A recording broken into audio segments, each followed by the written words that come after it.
So हा आहे आमचा साईस. तो पहिला त्याचा अनुभव शेअर करेल.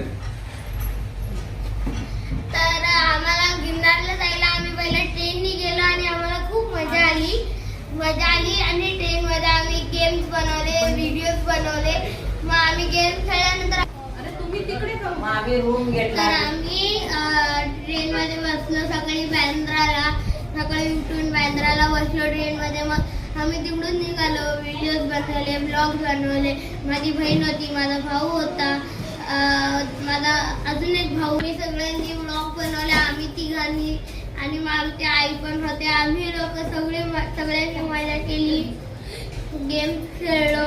आणि मग गेम कोणते कोणते खेळला तुम्ही? गेम आम्ही हाऊगी खेळलो, उनो खेळलो, पत्ते खेळलो, परत खूप काही खेळलो. आणि आम्ही मग सकाळी 4-5 वाजता जुनागड स्टेशनला पोहोचलो. मग तिकडून आम्ही प्रेमगिरी आश्रमात थांबलो, रूम घेतली, आंघोळ केलं. हे सगळं करून आम्ही चढायला निघालो 8 वाजता. आणि मग सगळं आम्ही आई, बाबा, माझा भाऊ, बहीण आम्ही लोक रोपवेने गेलो. मम्मी, पप्पा, काका, काकी ती लोक चालत गेले. आणि रोपेचा खूप मस्त नजारा होता. असं वाटत होतं आम्ही प्लेनमध्ये बसलोय. मग तिकडून आम्ही आंबे मातेच्या मंदिरात इथे पोचलो. तिकडे दर्शन घेतलं, वर चढाई चालू केला आम्ही. मग चढल्यानंतर आम्ही लोकांनी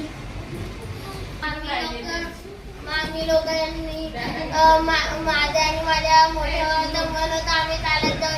पप्पा बोलले की आम्ही रोपवेने जायला. मग आम्ही रोपवेने गेलो. आंबे मातेचे इथे दर्शन घेऊन आम्ही चालत स्टार्ट केलं. चालत गेल्यानंतर आम्ही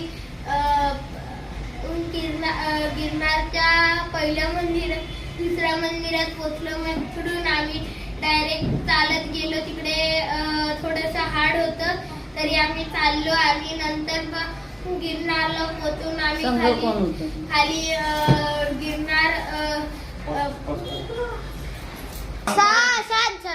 मग आम्ही खाली उतरून मग आम्ही सोमनाथला गेलो. त्यांना सांभाळून नेलं त्यांनी आम्हाला. मग आम्ही लवकर भेटली. मग आम्हाला तिकडे मग आम्ही सोमनाथला पोचलो. सोमनाथला पोचल्यानंतर आम्ही आम्हाला दर्शन घेतलं जुन्या नवीन मंदिरात. आणि मग आम्हाला भूक खूप लागलेली. मग आम्ही थोडं काय खाल्लं. मग आम्ही नवीन